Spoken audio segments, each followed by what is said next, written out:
Hi guys, it's Mango and welcome back to my channel. In today's episode, we are going to covering Johnny Depp, which is one of our favorite subjects on our channel, and I'm going to be reading out parts of his new and exclusive Sunday Times interview. Now, I know it's not very fresh. It was released 1 month ago, but I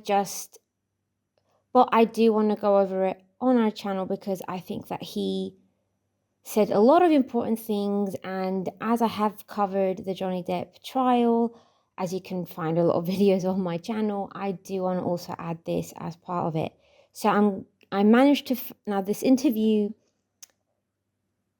Now you can't read this interview without having a paid subscription, so I'm hoping this will help out those who are interested and don't want to pay to read the interview.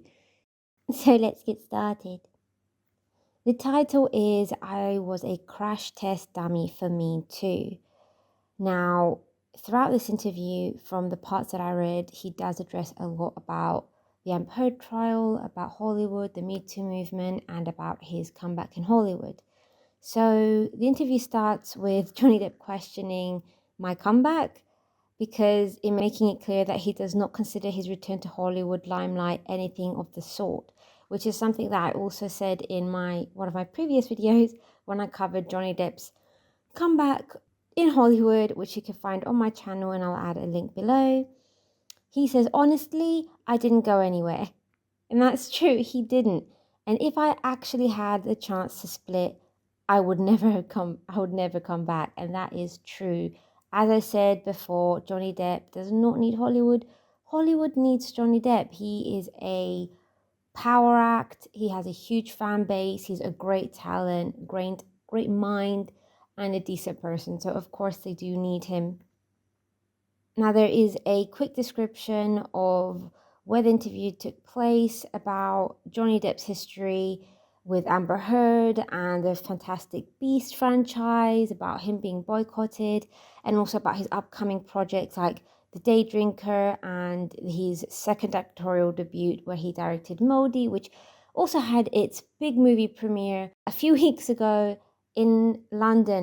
As you can see, they just continue just discussing and posting throwback photos of Johnny outside courts of justice in London.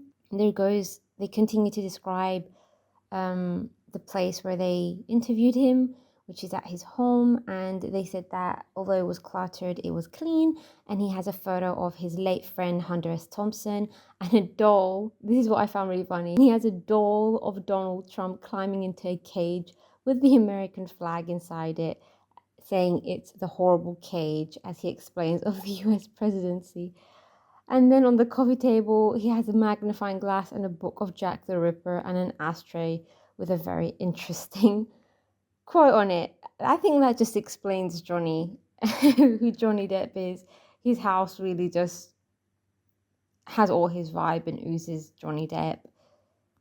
Even if it's a rented home, he decorates it in order to feel more like a home and not just a rental. During the interview, Johnny explains that is his rental home where he's been staying at for a few months, and explains that he can't really go out much. He says, I can be isolated and happier than a clam, but I don't get out much. I'm stuck with my thoughts, just thinking, writing, or watching weird shit on YouTube. It can't be healthy.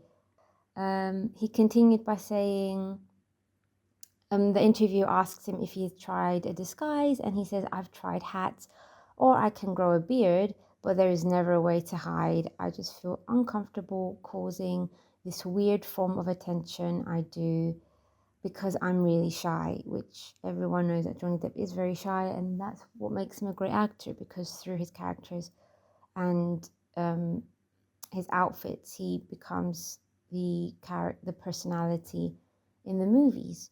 The interviewer asks, how is that compatible with his career? And Johnny replies saying, well, fame is the last thing I ever chased. He signed and said, if you look at the 9,000 years that I've been doing this shit, it's pretty clear that I wasn't ever thinking how I could be more famous, make it a hit, or please the press. Fame is an occupational hazard. But if I spout off about how upset I am, people will say, sweetheart, take a job pulling trash bags. Now, for those who might not know, Johnny did do quite rough jobs before he became an actor. So he has lived through that side, and he is a very shy person, but he's a very creative human. So he does want to be creative. He doesn't want to act. He doesn't want to play his music and be an artist, but it also has that. So that's something he's been very vocal about for years. And the interviewer proceeds to ask him about his artwork and about his daughter and his family and the portrait that he made of his daughter Lily Rose Depp, and also the portrait that he painted of his former partner Vanessa. And he said that he never finished it, and that Lily Rose was 10 when he started it, and now she's 25.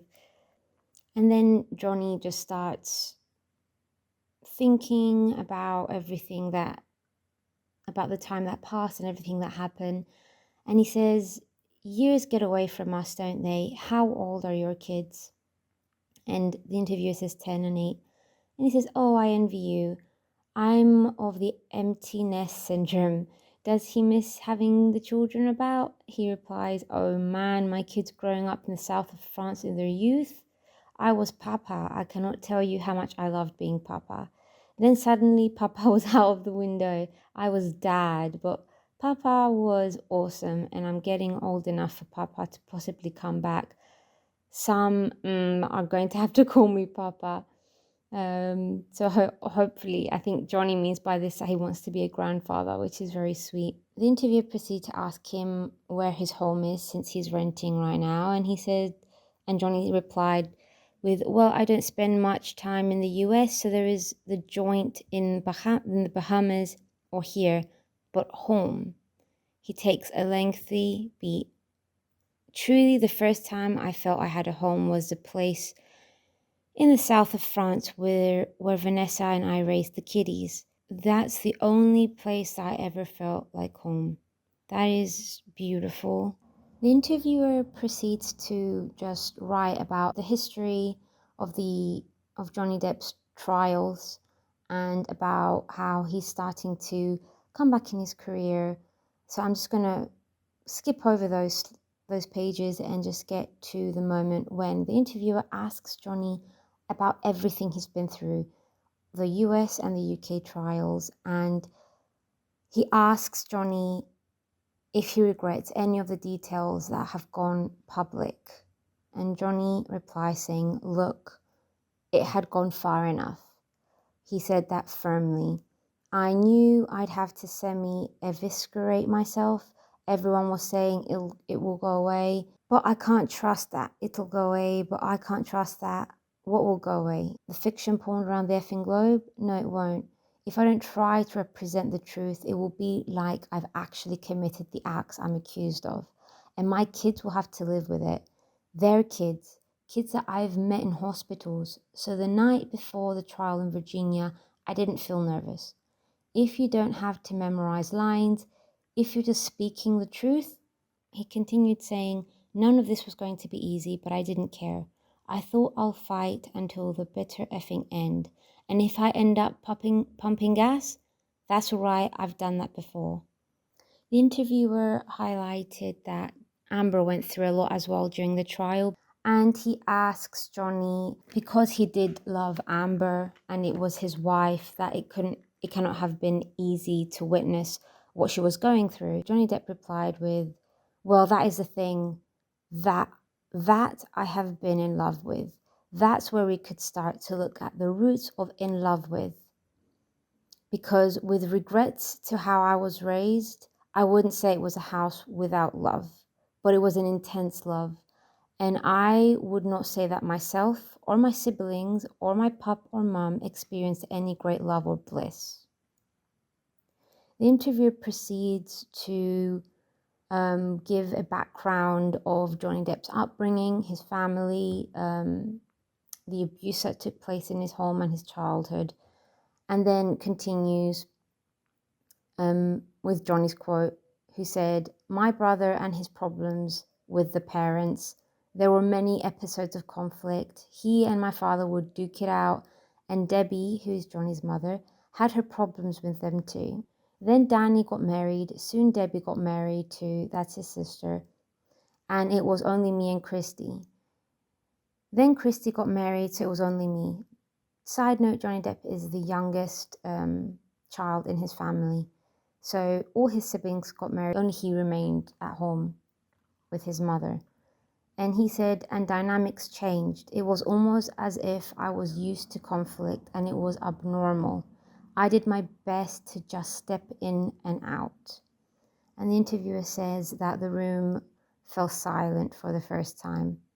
And Johnny continued by saying, so, what were my initial dealings with what we call love? Clearly obtuse. About what that means is, if you're a sucker like I am, sometimes you look in a person's eye and see some sadness, some lonely thing, and you feel like you can help that person.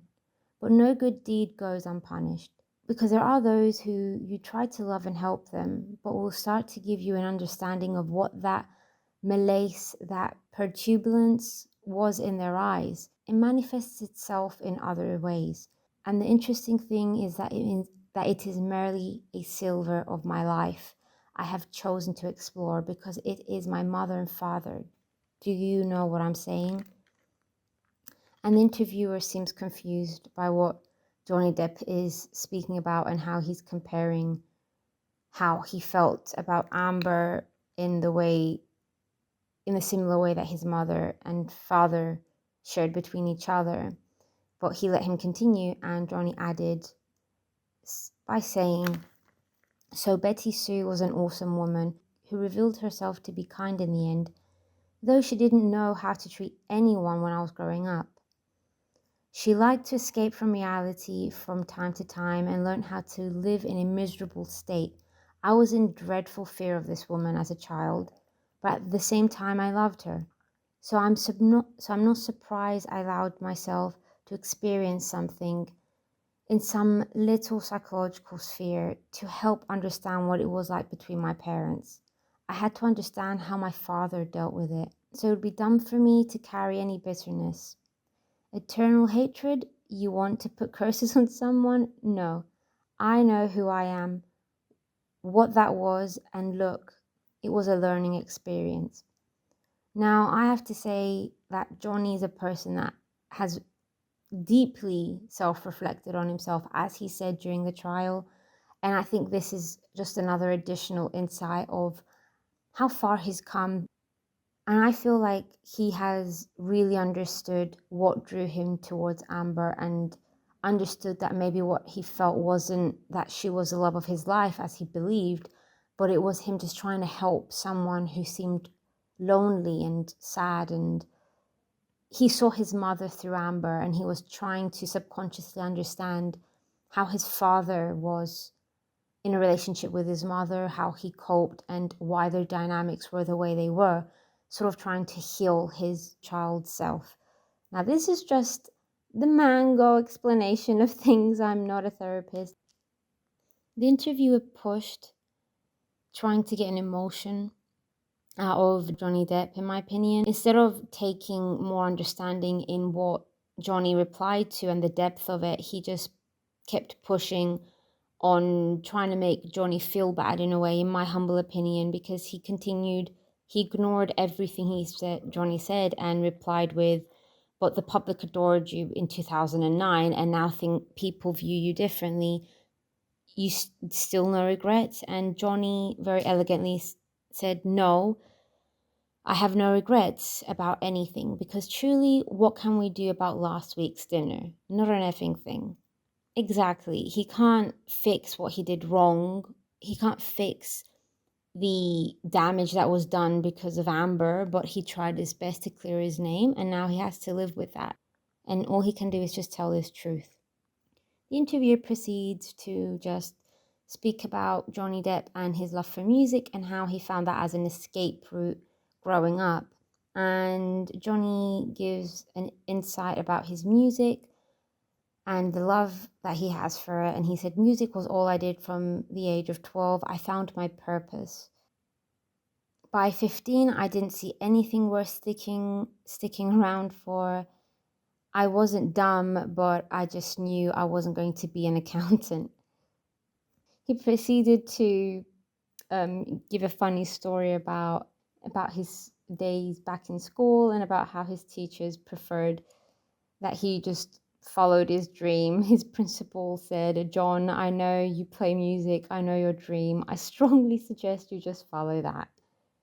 And I think that was the best advice, because now we have a huge talent that offered some of the greatest characters of all time. So the interviewer just sort of goes back to Johnny Depp's early career, like A Nightmare on Elm Street, and Johnny reminisces saying, I didn't know what I was doing, and it was strange. I got the role because it was written for an athletic type, but this was early 1984, so I was white as a sheet, skinny, gaunt, and tattooed. Then the interviewer asks Johnny about his experience as a lead in 21 Jump Street, and Johnny says, "I was so miserable doing Jump Street. I mean, I was lucky as a bastard, but it was uncomfortable. It was around then people started whispering when I walked in a room. This image is cultivated that you can't control." So the interviewer takes that as an opportunity to ask him how he dealt with fame, about how Johnny dealt with fame. And Johnny replies with, "Well, to this day, I just rarely go out. If friends invite me out for Mexican, I say, 'Dude, that's so sweet of you, but I will ruin your night. My presence will bring attention, and Jesus, I have had almost 40 years of fame, but I'm still not used to it, and I'm glad I'm not.'" Then the interviewer asked Johnny what advice he gives to his daughter Lily Rose, and Johnny immediately smiled and said, "Sometimes kids say to me, 'I want to be an actor, what's your advice?' And I say, 'Don't be. I know what's coming for them. I was chucked on that road. And the only advice I can give is don't allow anyone to make you something you are not.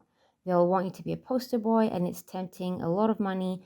And if that's the direction you want, go for it. But don't let anybody choose for you." That is great advice for young actors and musicians who just think about fame being a gift, because everything has pros and cons. Johnny proceeds to speak about his legacy, and he says, "My films, that is what I ended up with after 40 years of making faces, and my kiddies will live with that legacy as well. They'll have to carry my legacy with them once I hit the skids." The interviewer finds another opportunity to go back to everything that happened during the trials and about the abuse claims, and asked about the rumors that some studios were reluctant to use him. And Johnny Depp disagrees and said, "As weird as I am, certain things can be trusted. And my loyalty is the last thing anybody could question. I was with one agent for 30 years, but she spoke in court about how difficult I was. That's death by confetti. These fake MFs who lie to you, celebrate you, say all sorts of horror behind your back, yet keep the money. That confetti machine going, because what do they want? Dough. I'll tell you what hurts. There are people, and I'm thinking of 3, who did me dirty. Those people were at my kids' parties, throwing them in the air, and look, I understand people who could not stand up for me, because the most frightening thing to them was making the right choice." And this is where Johnny starts speaking about being thrown in the lion's den during the pre-Me Too movement. Johnny says, "I was pre-Me Too. I was like a crash test dummy for Me Too. It was before Harvey Weinstein, and I sponged it, took it all in. And so I wanted from the hundreds of people I've met in that industry to see who was playing it safe." He made a joke saying, "Better go woke." The interviewer makes things a bit lighter, and Johnny starts speaking about his old friends like Oasis, and speaks about Jeff Beck, who passed away in 2023, and said, "He was my best friend." He even spoke about Kate and remembered about certain times when Depp preferred the company of musicians, and about the time when he and Kate Moss went to St. Bart's in the Caribbean, because that's what Kate liked to do, as he said. And he was struggling to remember the lyrics of the song Find the River, and he phoned up the musician and spoke over the phone. So I think he's got a lot of fond memories during those times. And he starts speaking about being at the recording studio. After he started reminiscing about his friends, musicians, and Kate. I have a deep appreciation for times gone by. There was simplicity, certain kinds of inherent moral, ethical standards. And the interviewer asked if Johnny thinks that has changed, and Johnny replied saying yes for the most part. And that's how the interview ends. I really like this interview. We haven't had an exclusive Johnny Depp interview in a long time. It just shows that how much Johnny has grown and learned from everything, and that he doesn't even view the movies he's making now as a Hollywood comeback. He's been doing what he wants. He's been making music. He's been making independent movies, and he's happy and content with saying his truth to the world and how he is living right now. So I really hope you guys enjoyed this video. Johnny has a lot more things coming out. He's also going to work with Ridley Scott. He's got 2 movies coming out. It's going to be very exciting. So I will be covering everything. Thank you so much for watching. Like, share, and subscribe, and I'll see you on the next one.